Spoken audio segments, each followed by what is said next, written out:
Milliy kino san'ati saroyida rejissyor Akbar Bekturdiyev tomonidan suratga olingan O'zbek Arsloni badiiy filmining premyerasi bo'lib o'tdi.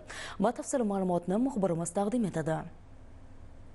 O'zbek Arsloni filmi Ikkinchi jahon urushi yillaridagi tarixiy voqealarni badiiy talqinda yoritadi. Asarda frontga yo'l olgan o'zbek yigitining jasorati, fidoyiligi va urush davridagi og'ir sinovlar aks ettirilgan. Filmda urushning inson ruhiyatiga ta'siri realistik va ta'sirchan tarzda ko'rsatiladi. Har bir sahna o'sha davr muhitini aniq tarzda ifodalagan. Bu filmga 2023-yil kirishdik. Filmni Belarusiyada va O'zbekistonda qahramonimiz Mamad Tofoldiyev nafaqat shu frontdagi qahramonliklari, balki urushdan keyingi ularni qilgan o'sha mehnati filmda tasvirlanib o'sha hikoya qilinadi. Murakkab sahnalari, o'sha portlovchi sahnalar bo'ladimi yoki qurollardan o'q otish, har bittasi bir haqiqiy darajada ovozlari, o'sha portlash ovozlari, bunga aktyor oldindan tayyorlanmasa, o'sha kadrdagi o'zini yo'qotib qo'yish ehtimollari bo'ladi. Albatta, bizda shu qahramonlarimiz oldindan puxta tayyorgarlik ko'rganimiz uchun ham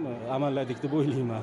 Filmning markaziy qahramoni Mamad Tofoldiyev obrazi orqali harbiy jasorat va vatanparvarlik g'oyalari ochib beriladi. Uning jang maydonidagi matonati, qat'iyati va vatanga sadoqati sujetning asosiy yo'nalishlarini belgilaydi. Eng murakkab vaziyatlarda ham qahramonning ruhiy bardoshliligi saqlanib qoladi. Bu obraz orqali tomoshabinga tarixiy ibrat beriladi. Minus 27 darajada syomka qildik. Men ishonib ayta olaman, Mamad Tofoldiyev juda bir mustahkam inson bo'lgan ekanda, bir o'zi jang maydoniga chiqib, qancha-muncha fashistlarni yenggan ekanda. O'zingiz o'ylang, shunaqa odamdan motivatsiya faqat olasiz-ku. Hozir endi avvalo urush bo'lmasin, hech qachon.